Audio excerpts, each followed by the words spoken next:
y'all see this? Snoop Dogg acquires Death Row Records, the label that put out his debut album. I have a question. Who's even on Death Row? Bro, I have no idea anymore. Seriously, who's even signed to Death Row? Maybe he's sowing the seeds of the next generation of West Coast rappers. What was the last album released on Death Row? Well, how long has Suge been in prison? Oh, it's been a bit. Well, since was it correlated? You know what's so crazy? I was just talking about this at the barbershop. Like, yo, Suge crazy. Da da da da da. He killed somebody on Straight Outta Compton set. Well, Snoop's releasing a studio album on Sunday, so maybe that'll be and it's back on Death Row. So maybe that'll be the first official release on the new label. Yeah, I don't really know what this means for anything, but you know, kind of like it's an old iconic label, you know, very important label in the history of rap. Oh yeah, absolutely. So I don't know. Yeah. I mean, it's noteworthy because it's Death Row and Snoop, but I don't know. Yeah, and it's Death Row Records, you know, like it was. Yeah.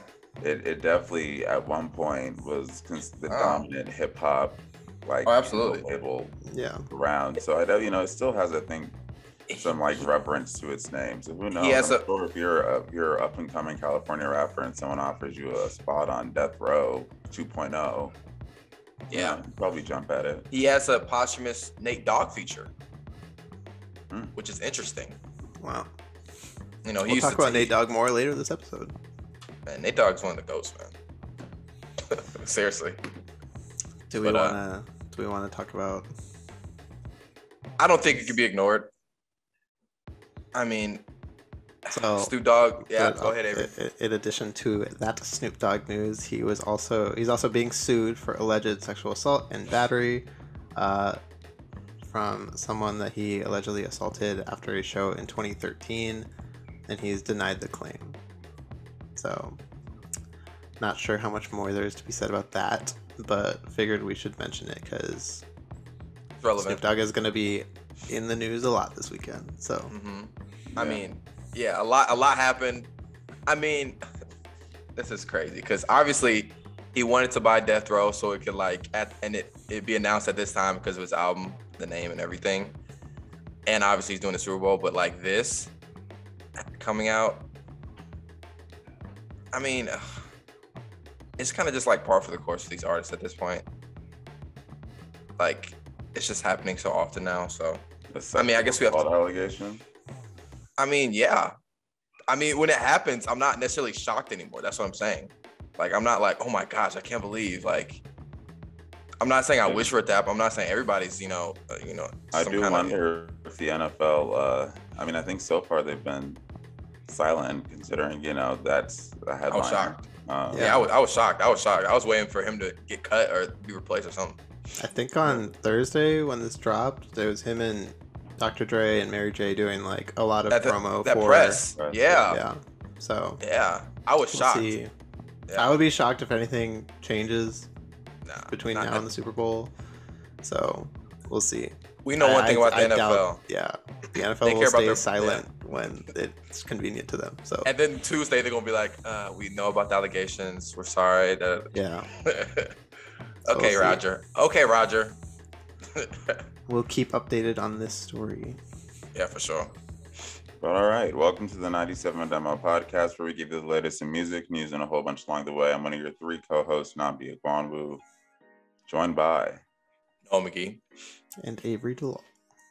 And yeah, you know, a lot to get into. First episode, I guess not first episode back, but post Super Bowl or pre. I don't know when this is dropping, but you know, we'll get into a deep dive of Dr. Dre's iconic album and the aftermath of that show.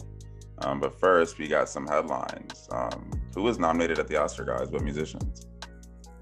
We got Billie Eilish for No Time to Die, and of course Beyoncé for King Richard, her song Be Alive. And then also Questlove was nominated for Best Original Documentary at the Oscars for The Summer of Soul, or When the Revolution Could Not Be Televised. So yeah, that documentary is actually pretty good. I watched it a couple weeks ago. That documentary is actually pretty good. really enjoyed that. But yeah, man, this is surprising. This is Beyonce's first Oscar nomination because you would just imagine she'd be nominated like for everything at least once. But yeah, also you forgot to mention Reba. She got nominated, which is interesting. Oh, really? Yeah. What for? It says somehow you do for a good day. So I don't know. That's the song and the movie's For a Good Day. So I've never heard that movie, but yeah, Reba. I remember. Yes, No Time to Die is a favorite for best original song. It won at the Golden Globe. Yeah. I think I could see it. I think that was a great song. They never really, because the movie was delayed for so long, it kind of went away a little bit. Yeah. Never got to. It's been out for a couple years now, but yeah, it's been a long time. But that's my favorite song. But honestly, I'd be happy for Beyonce's song because I just love King Richard so much. I love that movie a lot. That was really good. So yeah, it was, and I really enjoyed the song as well. Yeah, I'm kind of like Issa Rae. I'm kind of rooting for everybody that's black. You know what I'm saying? Yeah. So. And in recent years, like yeah. pop stars have won, like her and Elton John and Lady Gaga and Sufjan Stevens as well. So there's precedent for it. Oh, Sufjan Stevens got an Oscar? Yeah, for Call Me by Your Name. Really? Yeah. That's crazy. That's crazy. And I'm definitely planning to check out this Questlove documentary at some point because I've heard really good things. Yeah, it's really, really, really good. Yeah, and it's related to music too, so it's super dope. And yeah, also to mention, since it's not in headlines, but Betty Davis just died earlier this week, and obviously I think she's in this doc, but like they have a little thing on her, but yeah, she just died. She was married to Miles Davis and everything, so that's something to note. But yeah, she was in this doc, so yeah, but yeah. R.I.P. Word. So new releases. Got a couple albums, couple tracks. What were you guys listening to? Noah? Fana Hughes. Man, she loves the wildlife.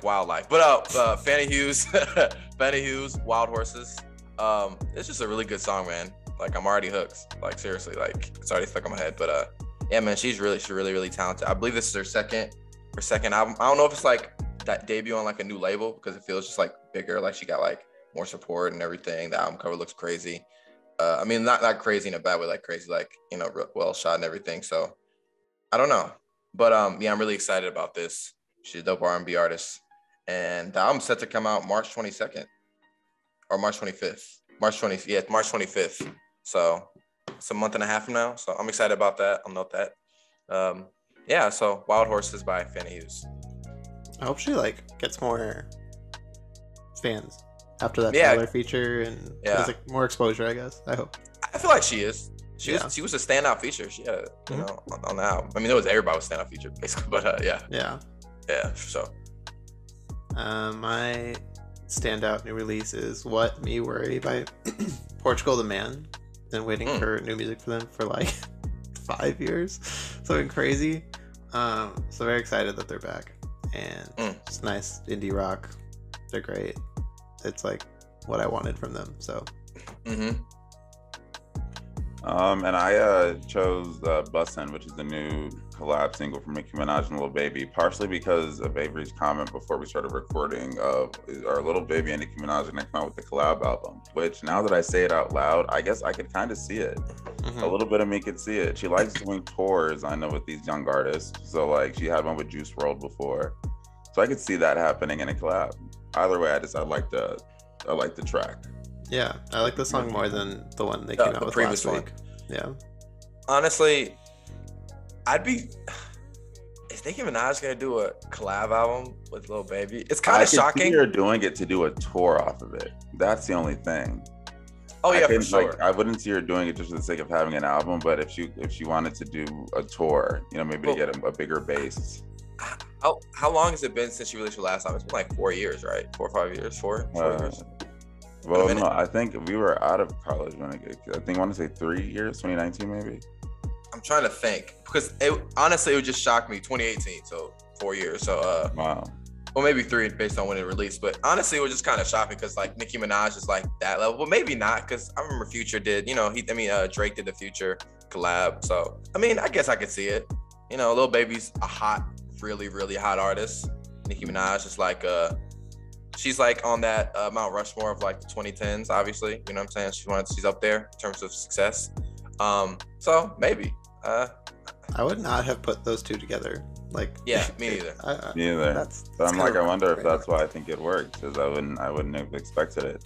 I feel like there are just 2 general songs we have to at least say something about. One is Diet Coke by Pusha T. What'd you guys think? Return of your favorite. Never mind. What'd you think? Your favorite Coke artist. Your favorite drug dealer. your favorite drug dealer. The song was good. Yeah, man, I'm just waiting for new Pusha music. Freddie Gibbs said it's the album of the year, which is kind of shocking. He was like, Freddie Gibbs was like, look, Pusha T, I don't know why we would be shocked at that, because his last project was considered one of the albums of the year in Daytona. Yeah. So, and people are saying that thing of the cover is the picture of Lana Del Rey with the Coke on it. They're saying that's the album cover. Well, he dropped that, so I don't know if that's the cover, but he used it for promo, at least that photo. I was watching the video and there's like, he previewed the album cover, and I was like, oh. I didn't. I think she commented on the post that he. What'd she say? She just put some emojis. Like, it's like. Why are you being mean? Why are you being mean? I feel like she's for it. Yeah, she's probably cool with it. The song was cool. That song was cool. He can do better, honestly. Then the other song, of course, is City of Gods with Kanye West featuring. Actually, I don't know who the main artist is on it, because yesterday it said Kanye and today it says Fabio Foreign. And then Alicia Keys is also on it. It wouldn't make sense for Kanye. One, I don't know why Kanye is really on the song generally, because he's not New York, so this doesn't. Well, it's Off the Grid Part 2. First of all, it's literally off the grid. It's Off the Grid beat. And with a different instrumental over top, and like Kanye line, literally says "Off the Grid" on it. So it's kind of structured like Off the Grid. So when Avery said that, I was like, "What are you talking about?" I was like, "Come on now, this is stupid." And then I heard this song, I was like, "Wait, what the? This off the grid."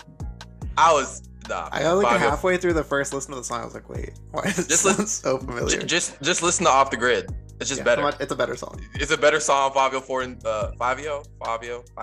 He just sounds better. Yeah. Everything's better. So then how do you guys feel about not getting a Kendrick song? I mean, it just hurt extra this week. Every passing week hurts without a Kendrick song, but then this one even more. Just because it was like the most likely one to get one. I feel like. The thing is, we're disappointed, but we're not mad. It's not like a Kanye thing, like, hey, the thing's coming out and it doesn't come out. Kendrick never said anything. Yeah, he never promised. He never said anything. He never tweeted anything. So we're disappointed, but we're not like angry like Kanye was with Donna, like, hey, it's coming out, or like people saying it's coming. People with them saying it's coming out. So I do want something soon, though. It's been a long time. 2017 is a long time. Like, I always say wait a long time, but 5 years, that's a long time, man. We know he's coming. We know he's coming. We just don't know when. He has to come this year, right? He has to. And he said he said he's coming. True. Last album on CD. So. But we'll see him on Sunday, so. Yeah, exactly. So. Okay, so we teased this and now we're here. So we're doing a deep dive into 2001 by Dr. Dre.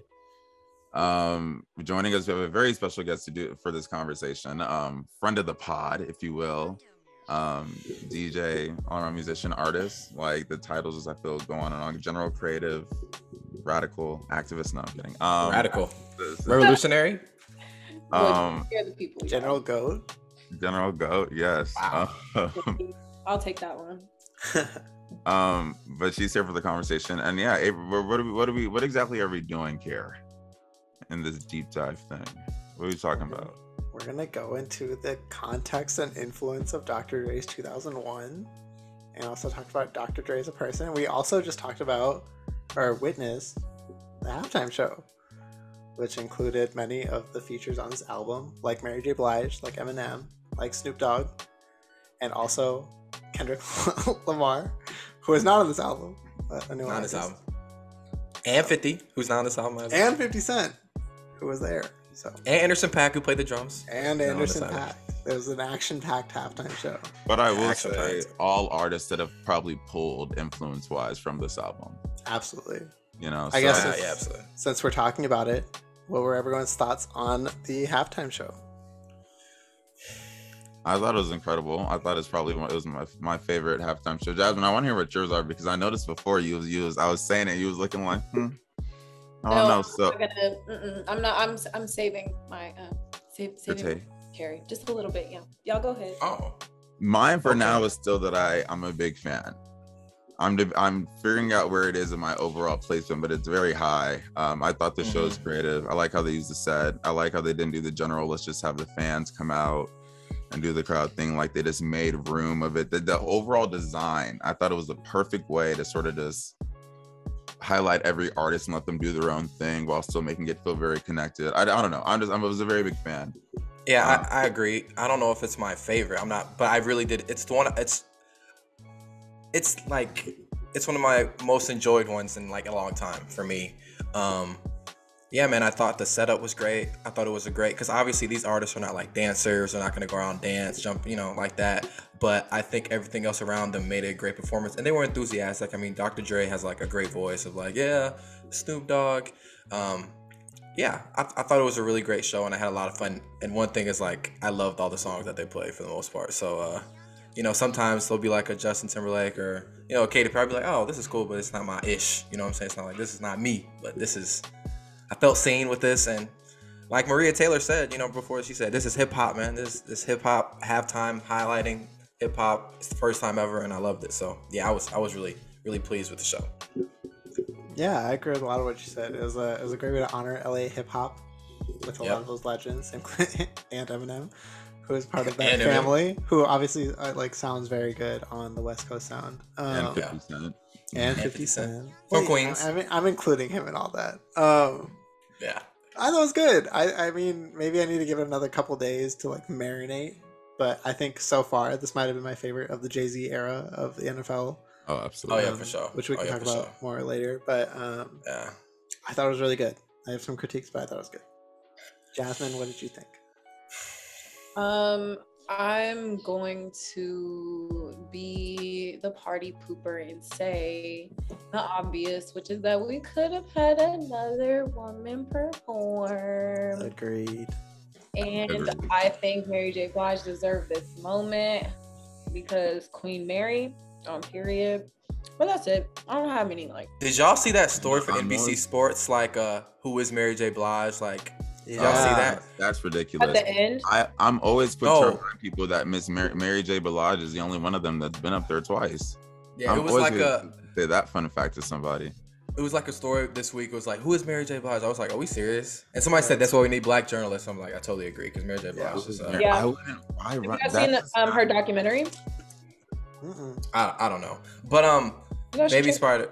I just want to speak to that point of not enough women. I think this kind of speaks to and we could get into this Dr. Dre's relationship with the women that is there hasn't been a woman that's tied to him musically other than Michelle, and we already know that history with that. So can speak. Actually, I know we're gonna get into the discussion of the album 2001, but Mary J. Blige has a really beautiful feature on that album. Oh yeah, she sounds great. Yeah, absolutely. Yeah, it's just consistently. It's not like he's he's not. I mean, and I think that's important and by design. I mean, you can kind of say the same for a few of the other artists. I mean, with the exception of Snoop Dogg, because I think everybody loves Snoop Dogg. Kendrick doesn't have those issues, but yeah, I mean, I even talked to Nnamdi about this before. Even me speaking on this is not from a position of solidarity or celebrating these artists, their work and their contribution. Absolutely, you can't discredit that, but I can see why other femme artists would be yeah, no, I'm gonna pass on this, or I don't want to align with this. So I totally agree. I feel you. Absolutely. And I think it's one of those things where I kind of mentioned to you, it's really an instance of you can still appreciating the show for being an ode to hip hop as a culture while still also acknowledging the flaws in hip hop. Because I don't think it's a Dr. Dre issue that there's only one female performer out there. I think that's a hip hop issue. And I think we've talked about that, And I think sort of like even in this album, and talking about Dr. Dre as an artist is one of those things where it's like around this time when 2001 was being recorded and was released was when a lot of those things were happening. So he's by no means a perfect person, and we're not absolving him. And I think if you get into the content of some of the songs, you hear that, right? And you see how poorly some of these themes like aged. Yeah. But I think then that also goes into the conversation of you consider at that time when this came out, this album was still incredibly successful. 1999, you know, the 90s. It's crazy because now it's like, yeah, that's more than 20 years ago, but really that's not that long ago, you know, and this was just normal, you know, and I think that's part of the conversation in doing this deep dive. It's almost from you consider the framework of this time, the context around it. I actually think that's a good place to start, like considering what things were like when this was coming out. Like Dr. Dre, this was his follow-up to The Chronic. So that was 92. He has a 7-year gap. Well, during which we now know, like, a lot of these allegations were happening. He didn't have the best relationships with some of his older colleagues. The whole Snoop Dogg thing was kind of happening, you know, and I think he had a lot to prove, right? Yeah, I totally agree. And that's another thing too that kind of gets muddled, because Nnamdi, I agree with you. Like, this was like his official like second debut, his second album. He had a whole bunch of projects in between. He had a whole bunch, exactly, and that kind of gets. And obviously, it doesn't matter now because. But you know, that's why I always make a big deal out of like what you call your project matters, because that's always been a thing in hip hop, where like you may have a couple things in between, but your album, your studio album, is supposed to represent something different. Exactly, I agree. I agree. It was, you know, he had a whole bunch of other things, but it was like. Wasn't it like, you know, at the time, generally, he was almost kind of falling off because his last two things weren't that hot. They weren't hot. Where like the one good thing he had going for him is he found this new kid, this new white rapper that's like supposedly super dope and like saying shocking stuff. That was sort of like the big push around him at the time, but it was really controversy. Yeah. So I think really I wanted to say too, like just from a music production standpoint, I think there's also kind of like this underlying attitude that like producers, at least up until recently, when we have like producers like Pierre Bourne who are like producing but also like really successful in their own careers, like it was not a thing that people really cared or supported. Like people low-key like Oh yeah. They didn't have a career like, you know, nowadays, like, you know, like Take Heat, Metro Boom, you can name every other. It wasn't like a super respectable, like, oh, like, no, people low key hate on producers. Yeah, that's a good point. But you want to know why that's crazy to me? To that point, one thing that's fascinating is like now I look at Dr. Dre, and when I think and within music, it's like I look at him as a producer. I've always known he was a big producer. And it's crazy listening to this album at the time where he's sort of fronting as a rapper and like is on these lists as like, you're, you know, one of the best rappers. And I was talking to my older brother and he was like, well, yeah, that's where ghostwriting sort of comes from. Like he was known, don't get me wrong, he was known for being a producer and like helping create basically and popularize West Coast funk, like that entire this genre of like that style of production. But at the time, it still wasn't like, from what I understand, but it still wasn't like cool to not write your stuff. Like people didn't know. I asked my brother, I was like, how is there a situation where now we care so much about who writes what? But at the time, he didn't write any of these. Like a lot of it still Dre was written by Jay-Z, you know, like a lot of his songs, Royce da 5'9" writes heavily on this. Like it's well known. Eminem writes on it. Like it's well known. And at the time I was like, well, we just didn't know. Think about it now. We didn't have like Google, like we weren't looking, you know? Yeah, I think I agree. And I think it's just a thing of just like the culture of hip hop now, like it's 24/7 rap, like what's behind this album. Like it's just 24/7 rap of caring about everything, what's behind this, you know. People didn't really care back then, unfortunately, but I do wonder, it's a good and bad thing. If Dr. Dre was more open about, well, no, I'm just mostly the producer. I do wonder if that'd be different now, where, you know, you wouldn't have to wait so long for producers to sort of, I feel only recently have producers gotten like more sort of like love and credit and attention. And I wonder if a Dr. Dre in 2001 was like, well, in 1999 was like, well, yeah, I ain't really rapping, but you know. I don't think it's a bad thing. Like, I don't think it's a bad thing. I think there's an idea on the internet of what you're supposed to respect as an artist, and at the time that just didn't exist. And so I mean, you could look at it as from a point of like, Dr. Dre is very well known for having all these collaborators, right? On The Chronic, he introduced Snoop Dogg to the world. On 2001, he introduced Eminem to the world. On Compton, he introduced Anderson .Paak and Kendrick Lamar to the world. Throughout all of this, he has collaborators on these things, like Royce da 5'9", these people that he might be putting on, right? And at the time, the fact that people were writing for him didn't matter as much as now, where that's fully transparent. And he was still like the creator of this genre. That was. And I was gonna say, like, that's the important part, is that like artists are getting smarter and recognizing the value in working behind the scenes and working on the front lines and discovering artists and writing and producing, and all of that is really important in like moving in moving culture forward. Like, it's kind of the things that like we don't see. Yeah. But I think artists now, like, there's simply like, you're not like, artists are smarter and they just don't tolerate that. Like, you can, like, it's like if you wanted to get around that, you're like, well, I can just, you know, put my own music out at that point, or like I can do this myself, I can direct my own videos, I can do this, you know, which is honestly, that's the era that we're in right now, and that might change soon, but it's for the best. A little bit, it's a little bit better, because transparency is important too. You know what I'm saying? Yeah, that's what people care about now. They want to know everything. Like, remember that Dreamville record, that compilation album? People in the documentary know everything, how it was made, who was behind it, who were the producers. People didn't care as much as back then. You know what I'm saying? Yeah.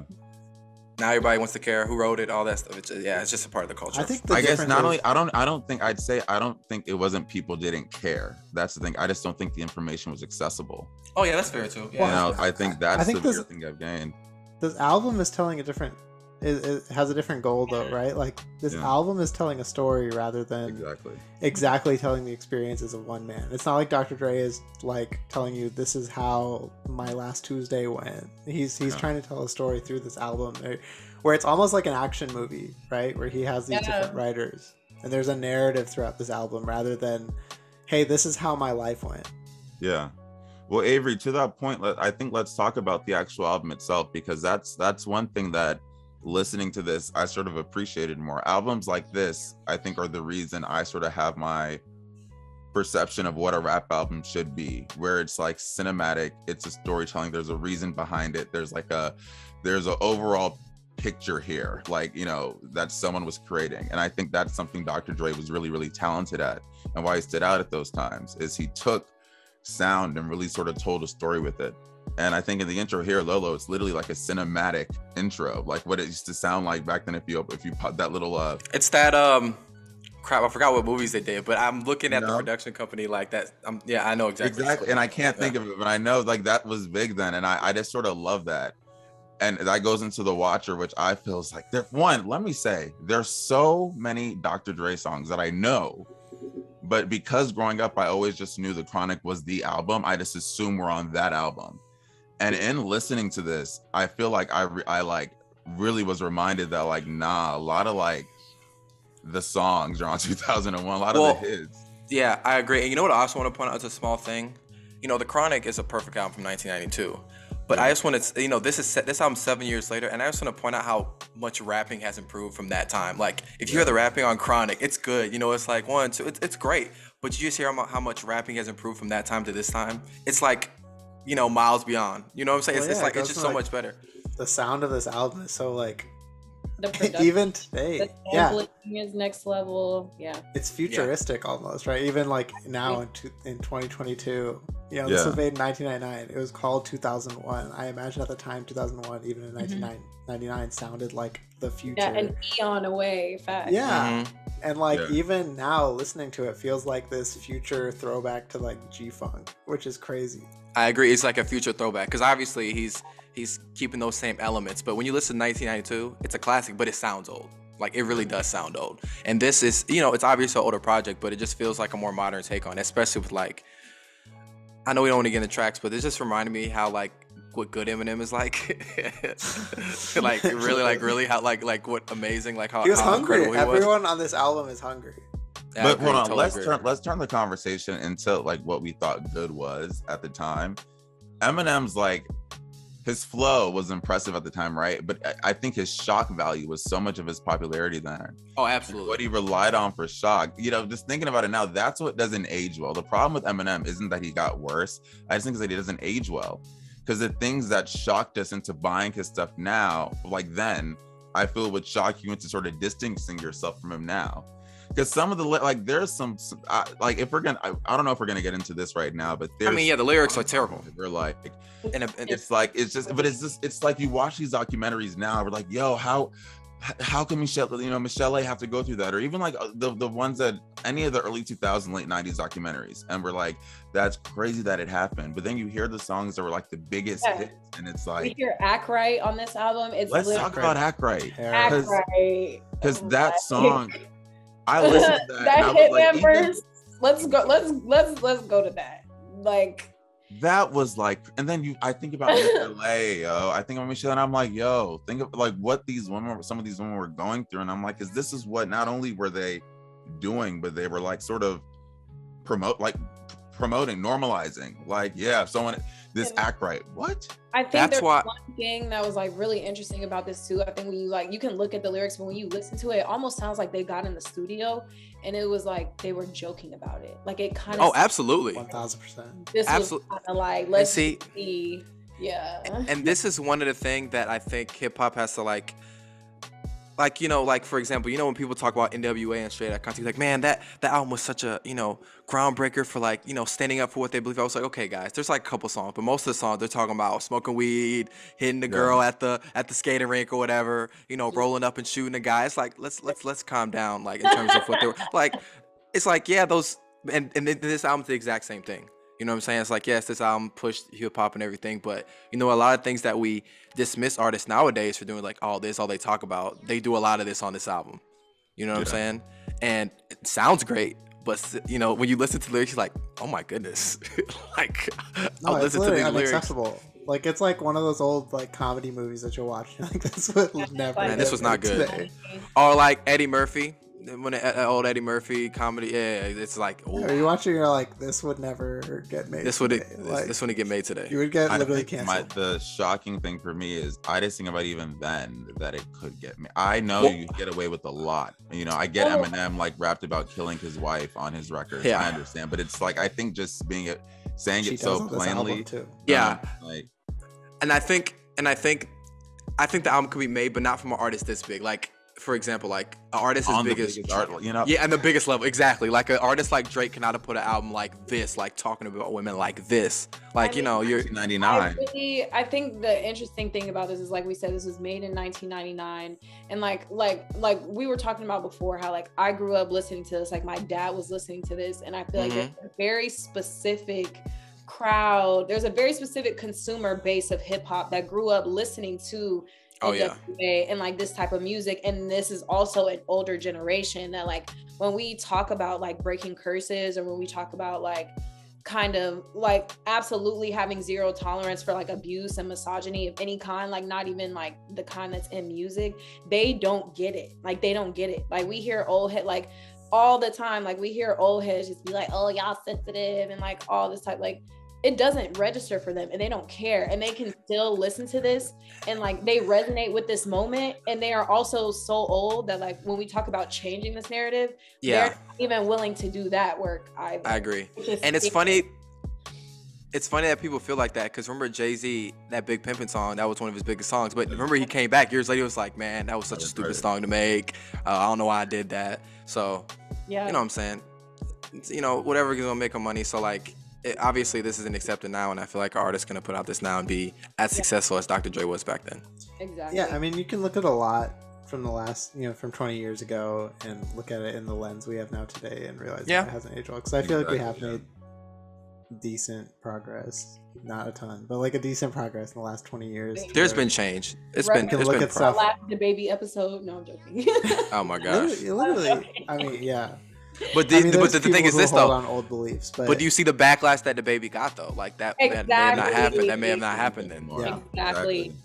Exactly. Yeah, totally agree. I feel like let's get into some of the reasons why this album is considered still, now that we've sort of addressed the reasons why looking back at it's difficult. Some of the reasons considered like one of the best contributions to hip hop and general just West Coast culture. And just, I don't know, some of the songs like, do you guys have favorites off this? Like Jasmine, I'm curious as to what like the go-to, what was always around the house, like what your favorite off this is. If you have one. She said I hate everything. I know No, she doesn't, but she's Wait, can you hear me? yeah. Yeah, we got you. I totally didn't say that. I said Explosive is a great song. I was like, let's get into like our faves. Like No, this that's one's awesome. Yeah, that I would say.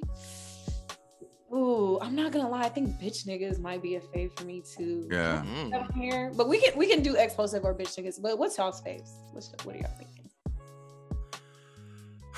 Man, I don't mind it. well, honestly, like I don't want to be basic, but like some of the like pretty much anything with Eminem, I got pretty much excited about. Like I'm sorry, I gotta say, like Eminem was just like it just real like you think about how like the Chronic was like made Snoop Dogg such a big star, you know what I'm saying? And then Eminem put his album out earlier in 1999, and he was already a star. But then this album put him into like next level, and obviously his next album is considered like his best ever. You know what I'm saying? It's just like anything with Eminem was like pretty incredible, and I was pretty much super excited when this verse was coming up. So, yeah, any of the Eminem songs. Forgot about Dre. What's the difference? What's the difference is insane.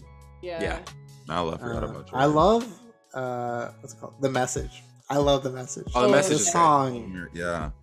That's Maybe for this just- Late Brother as well, I believe. Yeah, like maybe that's this about just it, brother. exposes what type of hip hop fan I am, and maybe why I wanted Kendrick more on in the Super Bowl. Yeah, halftime good show, point. But like, I don't know. It was the fact that Royce da 5'9" wrote this song. Yep. The fact that he wrote it, and I read about it, not knowing that Dr. Dre wanted this song to be about his brother, and Royce da 5'9" wrote this about someone else, is crazy. And It the makes fact it that different. It and makes Dr. it it's a Dre- fit for feel. rapped on it so well, which I don't think, I think in other songs on this album he got out rapped because he's not the greatest rapper in the world. Well, that's fine. He's not. and that's completely fine. I think Dr. Dre's Yeah. legacy is that one, his production is great, and two, that he discovered all these incredible acts. Even though he has like one of the all-time best voices, he has an No, he incredible does have a great voice. He has an incredible voice. He's- But yeah, that's a good point. He's not the most amazing rapper in the world. It's He's fine. not- It's fine. Yeah, and It's that's fine. fine. I think everyone has their strengths. Everyone you has know? their strengths. But Mary J. Blige got that voice, and that Mary He has J. a- Blige he has a- sounded Oh yeah, so Mary J. Blige good. sounds great. Yeah. very that emotion. Yeah. Also, The Watcher too. I like that. I was just too. gonna say the Watcher. Yeah. I feel Dre also raps really well on that, and that's just He sounds good. great. The Like fact that That's on the the I love how this album begins, yo. It is I The agree. fact that the so first time you hear Eminem on this album is on the chorus of the second song, and not even on a verse, when Yeah. Eminem was already like one of the biggest artists in the world when this album came out, is crazy. Yeah. But I think it's fine though, because Snoop Dogg. I mean, was this Eminem is like was Eminem one of the biggest artists in the world in '99 though? I feel like this helped propel. He was him. already platinum at this point, I think. Oh yeah, he was platinum for sure, because that first album was already amazing. But I think after this, it took him to like another stratosphere. It's like the biggest. I don't know if he was the biggest, but I feel like after this, it propelled him to that next level with Marshall Mathers LP, and then it just like, he was Yeah, number Slim one. Shady LP had come out at this point. I think he was big, but I don't think he was by far number one guy in the game. I agree with you, Nnamdi. I don't think he was like the number one guy Yeah. yet. I feel Sorry, his I first was- album had come out. Mine Yeah, it may came be out. kind of basic, but like my favorite song is absolutely still Dre, and I think Yeah. the reason why is because it's just one of those songs that you grew up with, even if you didn't know where from, you just heard it. You heard it everywhere, whether it was Training Day or Grand Theft Auto or whatever. This Yeah, is Training Day. Oh, let Training me Day. talk about Training Day for a second. I I was just thinking about that. it's So you want to easy- talk about this album being cinematic, and my head goes to Alonzo in Training Day turning on the radio with Ethan Hawke in the car, Well, and this Yeah. piano's hit, and it's hearing it's this album perfect.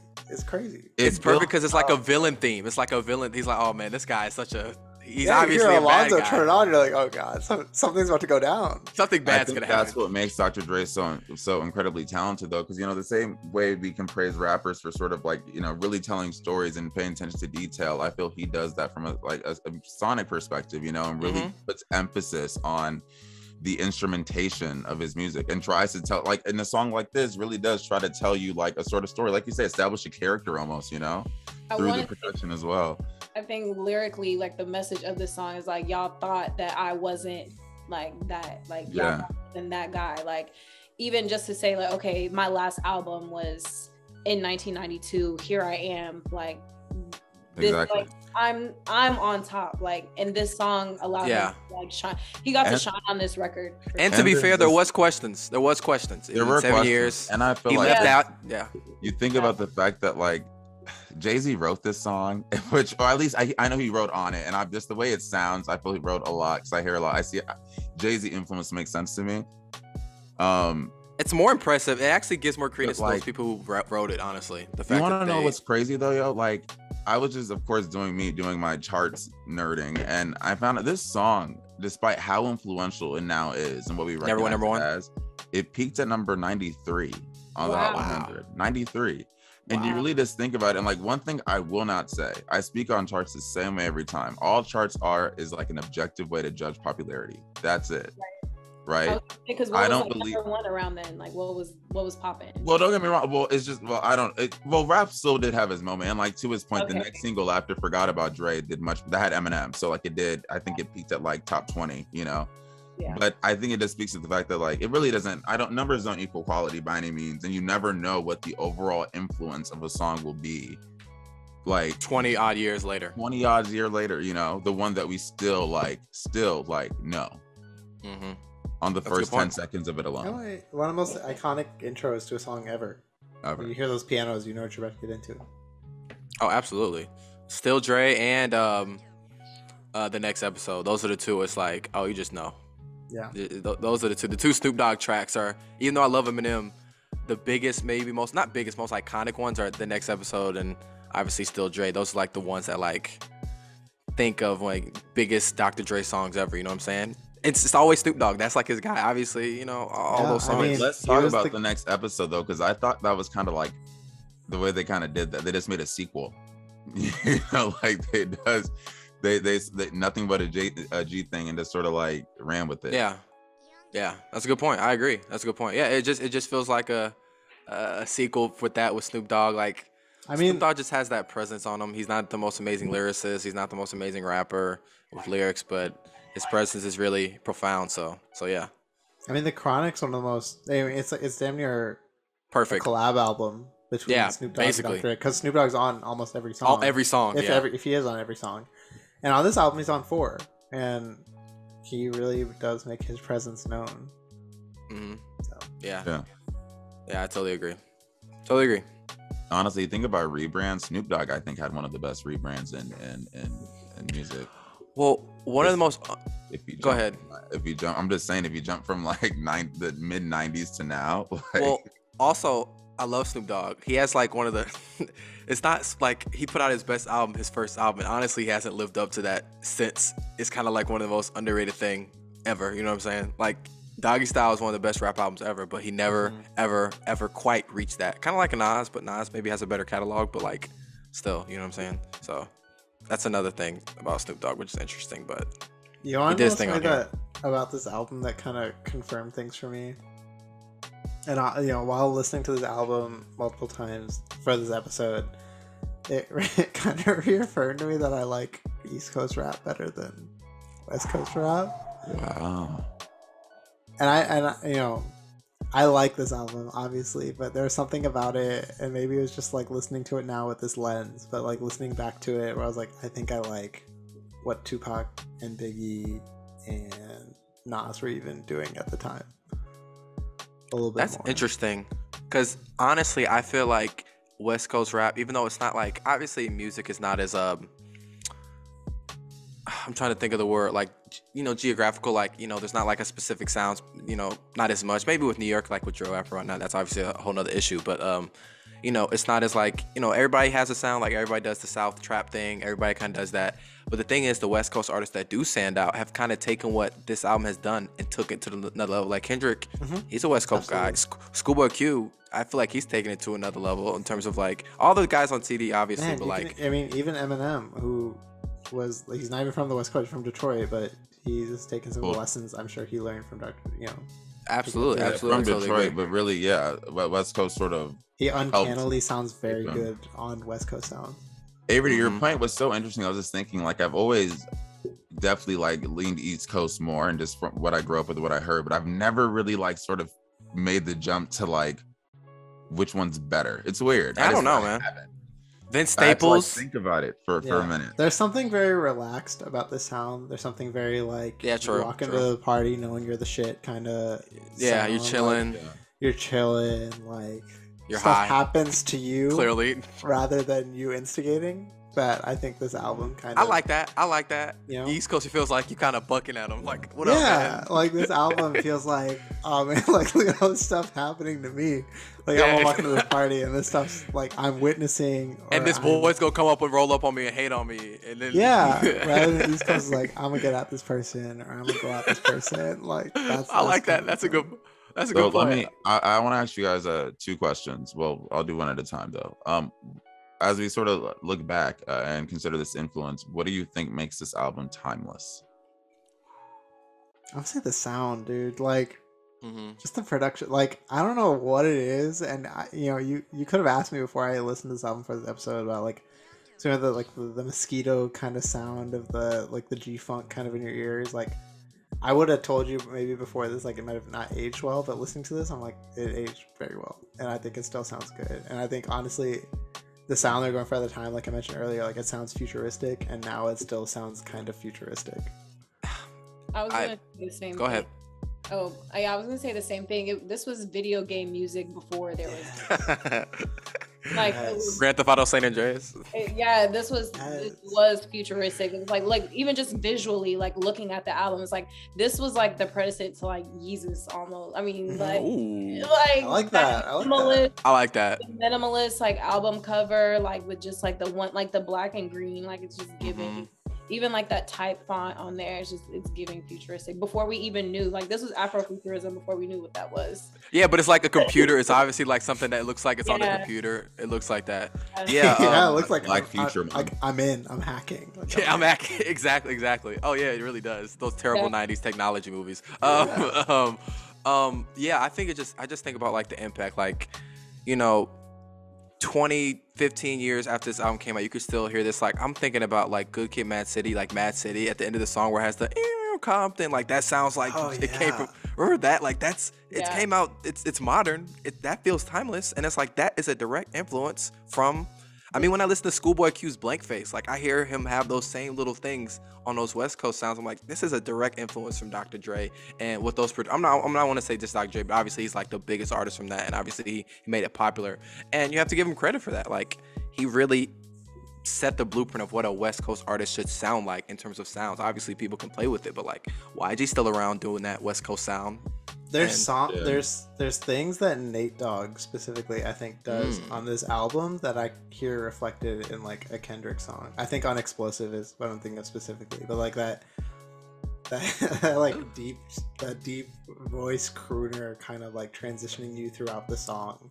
I hear on like a Kendrick song, and there's even songs I hear that like I don't know, man. Yeah, and I feel for me it's in current artists. It sort of goes out to the fact that like I think it sounds timeless because he set out to make a timeless album, and that means something. Like he in '99 he wanted to make an album called 2000. That's easier said than done too. Exactly, but I think it's more so it's mindset though. Like when you're really committing to making something that doesn't sound like anything anyone's heard, nothing like the current sound, and just or just trying to just whatever your concept of like the next is. I think Kanye West does that a lot, and it's the reason why he has a success. Rather than trying to master whatever is popular now, you result in sometimes if it hits, you get an album that like will just always hold because it wasn't chained to like a specific period. It's not like trying to be a current sound. I feel that's why now when you think of West Coast rap, my head still goes to this sound.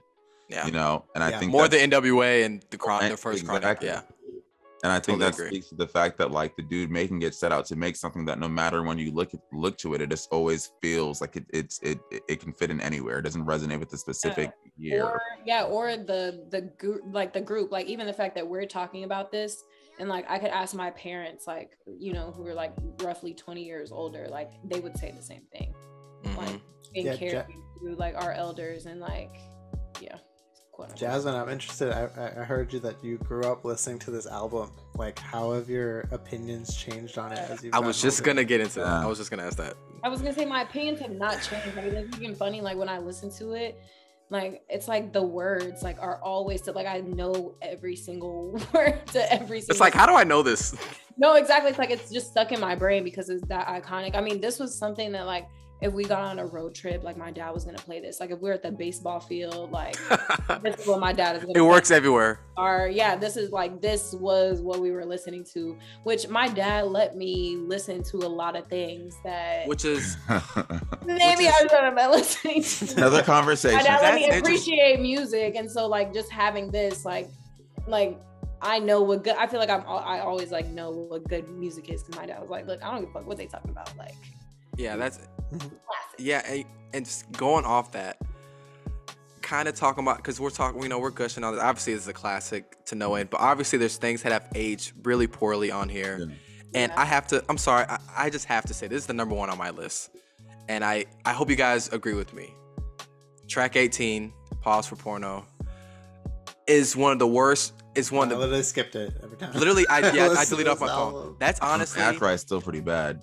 Yeah, Ackroyd's there, but I agree. That's But Pause for Porno is one of the worst. It's like I'm glad that trope is gone from hip hop because that was on the Biggie album. Remember that was on on Biggie's album. Like rappers record or a sex scene over like your ears. It's like pretty bad, and I'm glad that's pretty much gone from hip hop. I remember the Game Get It a couple years ago, and I was like, get this off my phone. Weird. It's ridiculous. Like, so I'm glad it's off.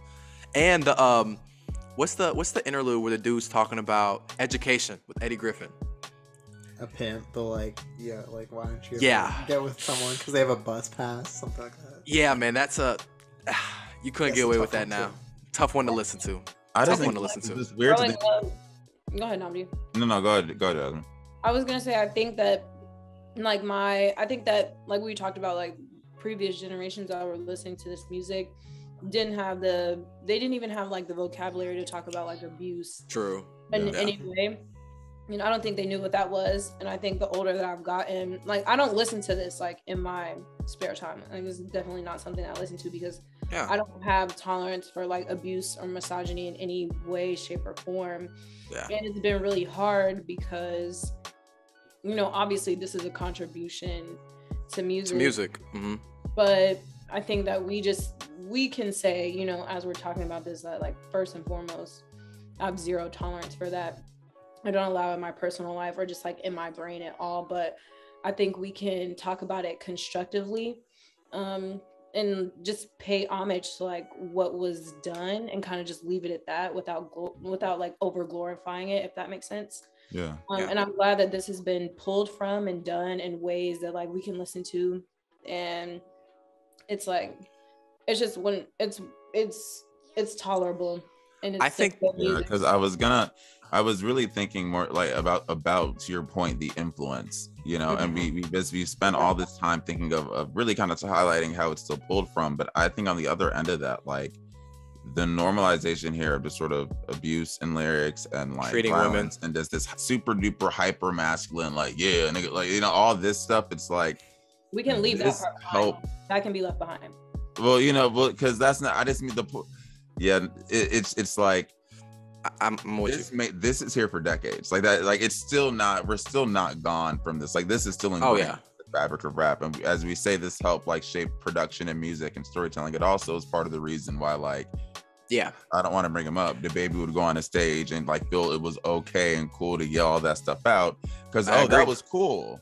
Snoop was probably doing it. Dre was probably doing it. And people defend him like this is hip hop. That's what rappers do. This is hip hop. Like this is part of the reason that this is hip hop. Exactly. And as a music lover and as a hip hop lover and as a person who really does enjoy this album a lot, I can say its biggest contribution is the sound. Like the rapping's great, but that's something that I'm like, okay, that's not the part that I feel like needs to be pulled from influence in terms of like, man, this is something that's gonna stick with me years from now. Yeah. Honestly, like the lyrics are not the things that are going to stick with me because honestly I'd rather forget about the lyrics because some of them are pretty bad lyrics, like in terms of like how bad they are, but the sounds are the things that like I can pull from and be like, okay, this particular like Still Dre, those sounds I could stick with me and be like, this was a big influence on hip hop. And obviously artists like Kendrick is making music that's not like this, but he really took that sound and did something different, which I appreciate more. And they're more I can appreciate this album. Like think about like the artists on here are not what we would say are icons or super successful. I wanted to actually talk about them though, because I noticed like hit bands on damn near every single track. And I was like, on every track. I just started Googling. I was like, wait, who is this guy? Yeah, it's like Exhibit. Like we all knew Exhibit was rapping, but but Pimp My Ride. We know Pimp My Ride. Like, let's get real. Like, to your point, it's like the part of this you remember is the sound, and I think maybe that was Dr. Dre's intended goal. Like, he's a producer, and now he gets to say he shepherded this, he created this genre, helped shepherd it through, and helped normalize it to the end of the day. Maybe he didn't care about the lyrics, he didn't write them, so maybe he didn't. Maybe that. Yeah, but it we're definitely not going to absolve him though. He's not absolved, and it's not like that's isolated from the lifestyle that he was living. And we have to just say that like these artists, by participating in that, are perpetuating it too. So I think it's important that we take the sound and we leave it behind, because the only way that we can like break these structures where it's abusive and misogynistic and hyper masculine is just to like have literally zero tolerance for it, like at a certain point. Agree. But that doesn't change, like it doesn't change the history, which is why I was like, like it's cool to talk about this and give it its moment. So while still acknowledging all, like you said, all the many flaws that it still has. I mean, so then I gotta ask then, like, how do we reconcile with the legacy of this album while also recognizing the abuse that Dr. Dre has inflicted on people? Download it illegally. That allegedly Snoop Dogg has, allegedly Snoop Dogg has inflicted on people. That Eminem has bars on here about literally murdering his wife on here. Like, how do you reconcile with those things while still appreciating the legacy of it? Well, one of the things that I think is that this is kind of an answer, but I think one of the things is like, nowadays, I think we expect more from like our favorite, like the best rap. Obviously, there's artists that people like, Future, the Party Guys, and obviously people would question that. But like the artists that we know that make music that like are J. Cole's, are Kendrick's, not on that level, but like Vince Staples, a lot of these rappers that are like really thoughtful in the way they make music. I think that's how we can like say like, look how they took this sound and did something totally different, using it in a more positive way, or more thoughtful way, I would say, because like and this is actually another problem too. Like, this is the music that the old heads are saying, this is real rap. This is real rap. This is real rap. I guess so the old heads are like, everyone in their generation are just kind of lean more towards just not great things, which is like no disrespect, but like this is normalized then, Yeah, for sure. Yeah. But then how can you say that now and be like, there's so much music now where like people are taking this West Coast sound and doing something so much different than like what this album did. The way I feel I've been able to reconcile is by being fully aware that this album can never be released today and be this successful, and be aware that we now live in a climate and have a culture, thank God, that wouldn't tolerate something on this level, wouldn't popularize it, wouldn't mainstream it, wouldn't pull from it as much. It still exists. Don't get me wrong. It absolutely still, these elements also. But not on this level. I agree. Not on this level. I think it gives me solace knowing that we aren't in a situation where an artist who is doing this nonstop now can still find this degree of success, which tells me we've changed, and we can make a choice. We aren't willfully ignorant anymore. So I think that helps. And also I think you can appreciate the legacy without having to come back all the time and like maybe it shouldn't be your favorite song, but like I think you can listen and grasp sort of the elements and understand it, and as a true hip-hop fan, value it for those contributions without really valuing or putting the guy on a pedestal. Because like kids these days don't know Dr. Dre for this album. They know him because of beats. They're not listening to Dr. Dre. They're looking from the headphones. They are not listening to his music, which is, not to say that like it wasn't good or like, this wasn't valid, but like that's where we're moving. It's like it's just not going to be relevant anymore. And that's how we acknowledge it, but it's naturally just going to happen. Like, we know about it because we love music, but no, the everyday kid, and like they're copping beats. Also appreciate the fact that most of these artists, at least the big ones, most of them have like acknowledged this wasn't great. I feel like I've seen interviews where you've heard, at the very least, Eminem saying, "Yeah, I'm not proud of my older stuff." You've heard Snoop Dogg saying, "Yeah, my older stuff is kind of wild." I mean, I could softly push back on that point by saying that, like, when the NWA movie came out, Dr. Dre didn't want anything about his checkered past being put into I agree. That movie. I didn't notice. I didn't say Dr. Dre in that list by any means. No, absolutely. I'm saying, like, when these guys talk about their past, they're intentionally not bringing these things up, or when they trying to tell their inspiring story, they're not bringing these things up, because I think their story is still inspiring without bringing it up per se, but I do think it's important they are forced to confront and acknowledge any and all trauma they did inflict, which I do totally agree. I'm not sure you're going to see a situation where you get well, I guess maybe you could argue that the Straight Outta Compton, maybe you could argue that should have touched more, maybe, you know, been a little bit more nuanced or shown something. But I think all I can really hope is that the artists now recognize, what I did back then wasn't great, and at least try to show through behavior they'll be better. I'm not sure Dr. Dre has done that, but that's at least what I can hope for. I just really want to say something too about that. It's just like, oftentimes the general narrative when people are abusive is held like in the power of abusers. So I feel like unless we completely like shut down that narrative, like I think it is important to say to a certain degree, like we don't want to hear this. Like we actually need to be listening to the victims and like the people that we haven't heard tell this story to a certain degree, because these men are already powerful. They're already successful. We're going to hear their side of the story multiple times, all different ways, in the way that they want to hear it. So I think it will almost be right to just be like, look, shut the fuck up, like to a certain degree. Like, we need to hear the story told from a different perspective at a certain point. Yeah. Also for us to like learn from it and to actually make change. Like, you know, it's totally cool and fine to say like, oh, what I did back then was messed up. And we're all human. Like we can all say, you know, there are like questionable things that we've done, but that does not absolve you. And that doesn't mean that you're 100%. Not abusive. And we don't hear you who did the abusive thing say, oh, I'm so sorry I did that. When it's like, there's someone's life that was like actively ruined by that. So like your apology is your story and your narrative, but that doesn't do anything. Like we need to like completely just like we need to 180 that.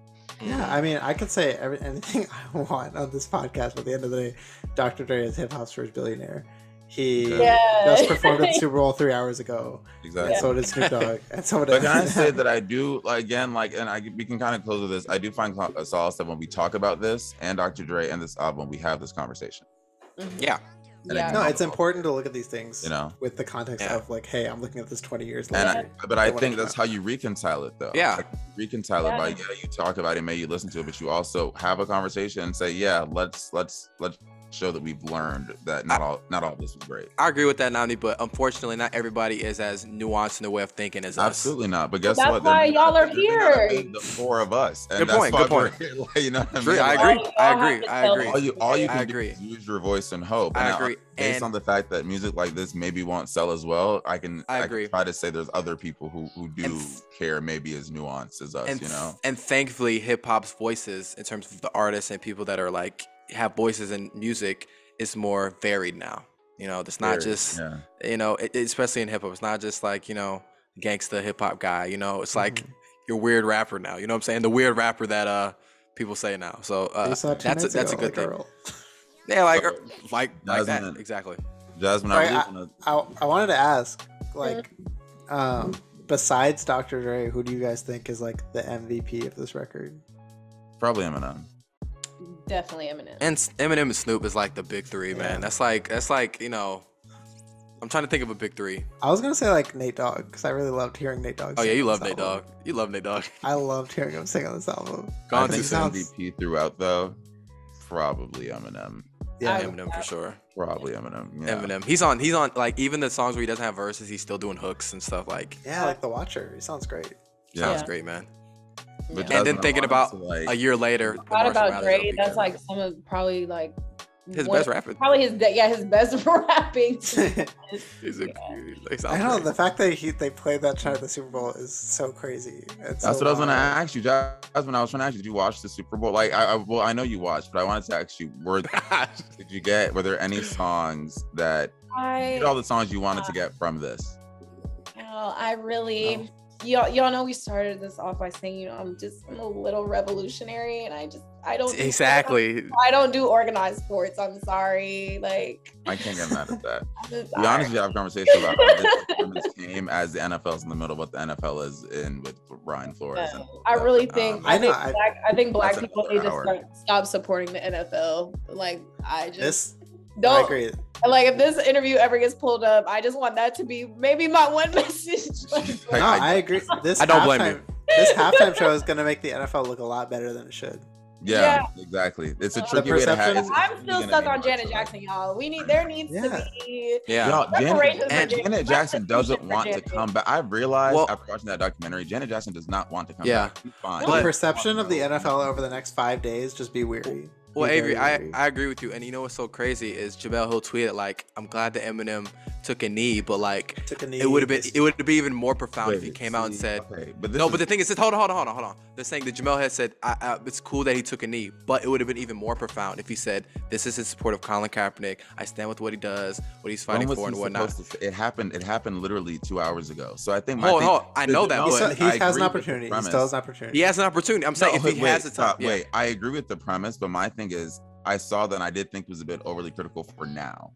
I think you could very much so expect to see Eminem within a week say something, but my thing is we already know the NFL told him not to, and he did anyway. That action piece anyway. Well, actually, ESPN just came out with a notification saying they knew he was going to do it and we're cool with this, so I don't know what the reports are like now. So ESPN said about the NFL?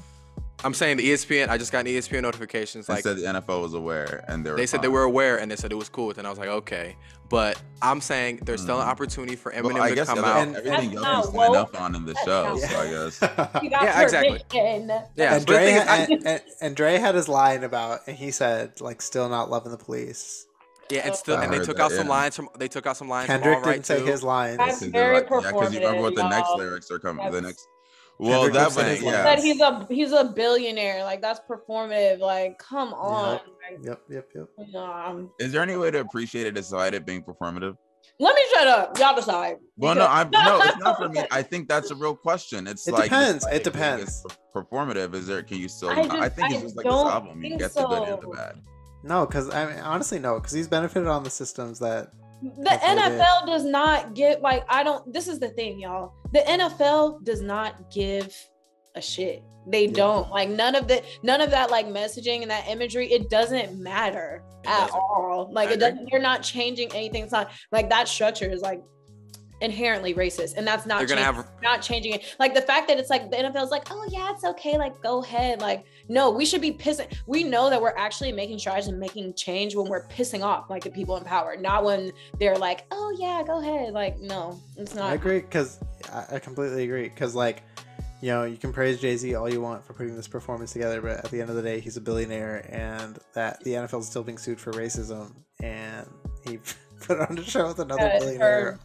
I just think I'm looking at it through a very kind of sort of complex lens where I see that, but I also I do think I feel something of the fact that this show, and considering how black it was and just how sort of unfiltered it was and raw in that sense, was just performed on this stage this big in front of an audience that it was. How far does representation like that? I'm not sure I give the NFL necessarily props for it. I still think I critique the NFL as a league and for the failures. I do that often. But I do think as far as society at large goes, I can appreciate the value of the performance. I totally agree. How far does representation go when people are actively not getting jobs? I was going to say, like, billionaires, like, saying that, like, so that people can like them and they can be like that star in this like revolutionary story.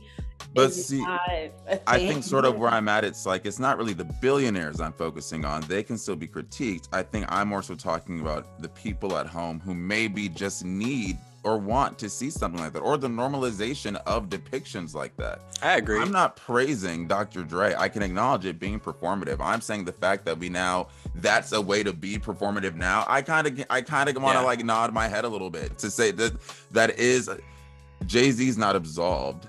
Yeah. Colin Kaepernick was still colluded against. That didn't unhappen. I agree with you, Nnamdi. I agree with that point. If you're gonna be performative, and one way is putting together this showcase of black with 4 black artists. With black artists, black dancers, a black crew, hire black crip people. Walking on stage. Let me tell you something. Out of all the performative things you do, I can maybe say I appreciate that one.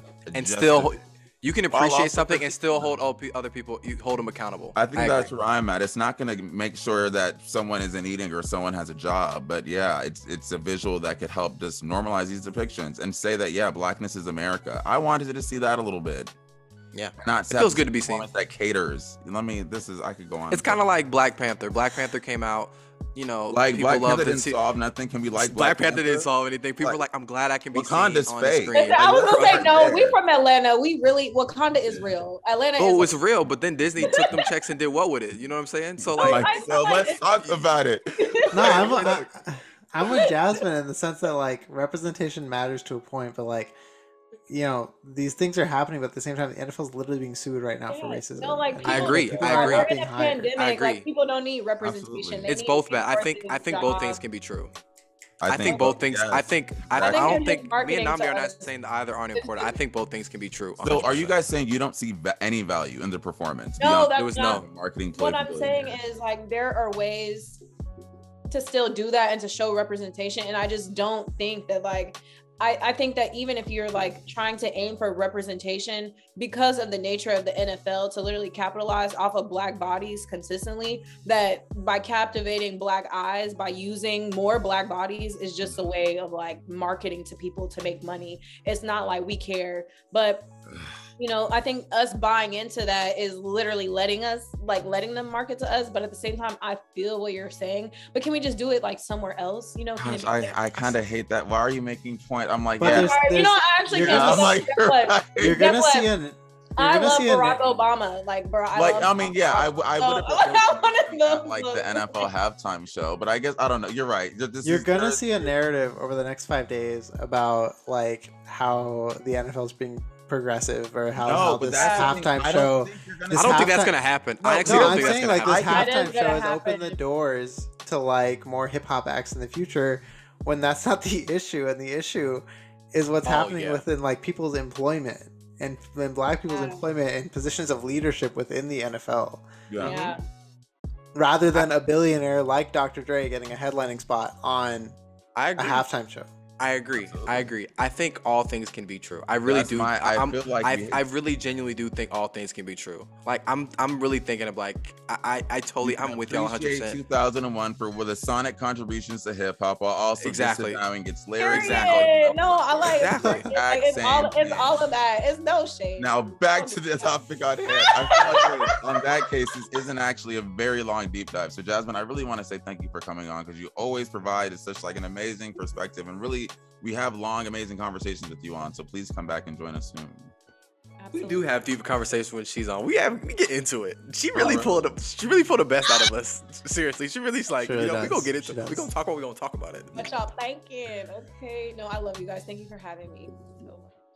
All right, so now for the Billboard highlights. Not much change on the Hot 100, but I did notice Ari Lennox. I think Pressure was one of her first songs to debut on the Hot 100, which is still insane to me.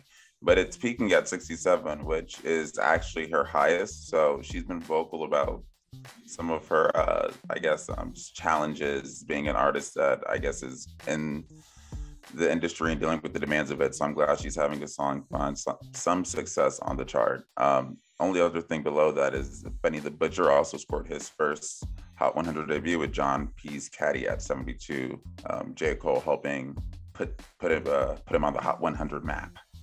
So, there you go. 2 artists finding some success. It's just fun to see Benny on the Hot 100. It's kind of funny. Hey, man, Benny the Butcher, Hot 100. Yeah, it's kind of funny. But good for him. He's honestly, I think he wants to be mainstream. I feel like he does. Like, he's like the guy that's most likely. I think every artist wants to see have a hit, Absolutely. That means them. So I'm sure he's happy about that. Yeah, but it's not like a radio song anyway, so that's even funnier. But yeah, and then over on the Billboard 200, all I want to talk about is how The Weeknd's Dawn FM officially passed Gunna's album and is now number 2. Could it be number 1? I don't know. We'll still see. Who knows? We'll see what the next week's bring. But I call that staying power. Wait, so it's number 2? It's number 2.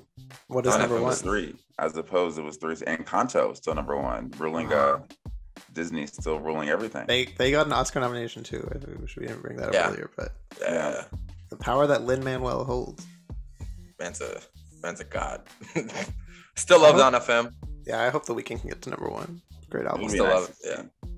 I think the album deserves it. There's a lot of hits. Honestly, that album is not being talked about enough. Honestly, It like, low-key in terms of reminds me of success. Doja's album a little bit. How Ooh. Doja's album never peaked to number one. It always sat at number two, but it was at number two for like ever. Forever. For like 18 weeks or something. Yeah, and it was in the top 5 for like 20 weeks, like 25 weeks. It was yeah. Maybe that's better. And all the singles I feel found success. So who knows? Maybe that'll be the way for The Weeknd to do it. Mhm. For sure. For sure. Project of the week, guys. Yeah, I picked Prime by Prime is the group of Royce the 5'9" and DJ Premier. This project came out like in 2014.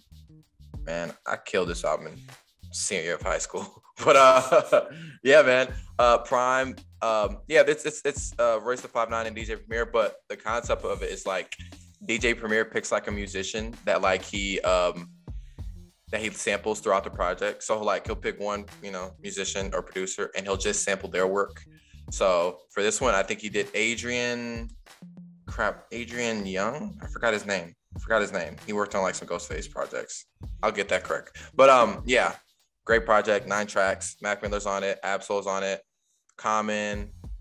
Who else is on it? Killer Mike and Slaughterhouse, like Joe Budden and all them. Yeah, Joe Budden used to rap, guys. Remember that? Yeah, great project. Prime. It's PRHYME, and that's the name of the album too. So yeah. Nice. My project of the week is LP3 by Hippocampus. Talked about it last week on new releases. Also put a song on our playlist last week. Yeah, I love it. I love Hippocampus. So just playing the hell out of this album. So Nnamdi. You do love them. Yeah, and I just wanted to keep, I guess, the West Coast train moving this week. So I chose The Melodic by Baby Keem, which, upon further thought, I revisit, and I just feel like we may have been too harsh last year. Like it wasn't an amazing. I really enjoyed this a lot of album. I like that. songs on here, that I've been just forgetting and coming back to occasionally. So Like what? Trademark USA is one. Yeah. Oh my gosh. So good. I've been frequenting. Honestly, And then go ahead. I was gonna say he just has like some of the best intros. Like his intros are so good. Yeah. Yeah. So and then I like some of his Sad Boy songs on there. Like Scars and like Issues. Mhm. I like Issues that. is great. So you'll see one of those on the playlist this week.